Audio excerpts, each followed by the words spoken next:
क्या पैर छूना जरूरी है और क्या इसका कोई आध्यात्मिक और वैज्ञानिक अर्थ भी है या नहीं, आज के इस वीडियो में हम साफ समझेंगे। नमस्कार, मैं हूं विशाल व्यूअर्स और आप देख रहे हैं व्यूअर्स अल्फाज। साथियों, आमतौर पर लोग कहते हैं कि जब अपने इन हाथों की उंगलियों से हम किसी के पैर के अंगूठे को छूते हैं तो हमारे अंदर उसके अंदर से निकल करके कुछ सकारात्मक ऊर्जा आती है और ये ऊर्जा हमें महानता की ओर ले जाती है। क्या सच में ऐसा है?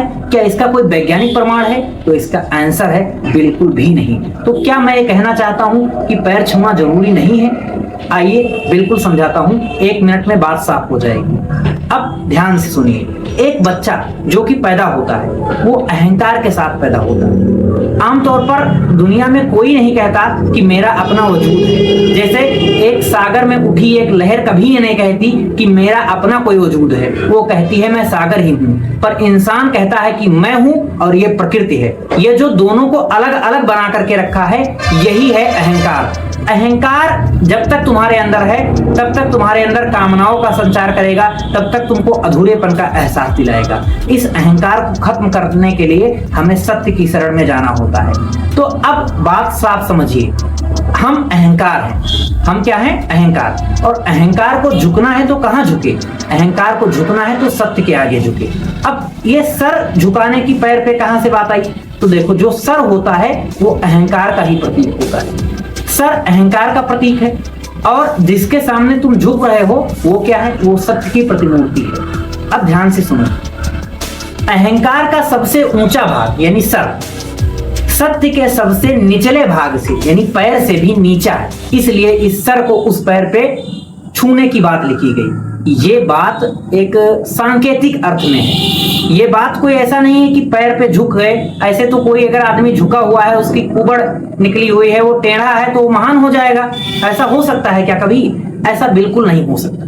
पर ऐसा कहा इसलिए गया है क्योंकि आप जब सत्य के आगे झुकते हो, उससे सीखते हो, तो धीरे धीरे आपके अहंकार का नाश होता है और अंत में आप सत्य हो जाते हो। साफ साफ कहा गया है, बोधो अहम प्रकृति परा ना हम देहास्मि, यानी तुम बोध हो, प्रकृति से परे हो, तुम देह नहीं हो। अब जब तुम देह हो ही नहीं तो फिर देह के आगे झुकने से महान कैसे हो सकते हो?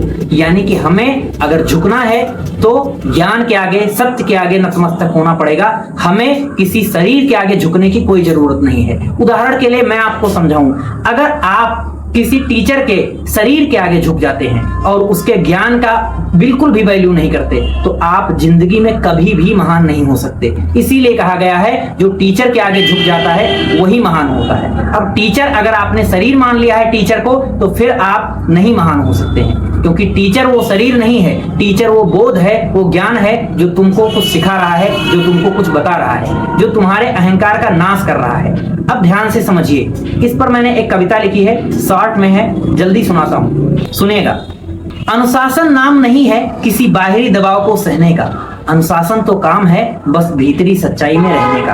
अनुशासन नहीं है किसी बाहरी बात को डर करके पी जाना, अनुशासन तो है बस भीतरी सच्चाई को निडर होके जी जाना। जब साफ कह दिया वेदांत ने शरीर नहीं हो तुम भाई, तो इस हाड़ मास के आगे फिर झुकने की नौबत क्यों आई? ये जो सर झुकने की बात लिखी है तो बस एक इशारा है, जिस अहम को तुमने सच माना उसने ही तुमको मारा है। हम तो अहंकार ही हैं जो खुद को बड़ा समझ बैठे, हम तो अहंकार ही हैं जो खुद को बड़ा समझ बैठे, सत्य को पीछे छोड़ कहीं अपनी ही जिद पर ऐंठे। ये जो तेरा सिर है ना, ये अहम का ही प्रतीक है, ये खुद को ऊपर समझे, यही जगत की रीत है। अब पैर छूने का खेल यहाँ अब सीधे सीधे जानो तुम, सर का पैर पे झुक जाना अहम शून्यता मानो तुम। अहम हो चाहे जितना ऊंचा, सच के आगे बोना है, सच के निचले स्तर से भी निचला इसका हर कोना है। तो झुको सत्य के आगे तुम, जो सबके है भीतर छाया, इस मैं को सच में खो देना असली अनुशासन कहलाया। साथियों, ये कविता कैसी लगी कमेंट में जरूर बताएं और अगर अच्छी लगी तो साथियों के साथ शेयर कीजिए और अगर आप चैनल पे पहली बार आए हैं तो चैनल को सब्सक्राइब कीजिए। धन्यवाद।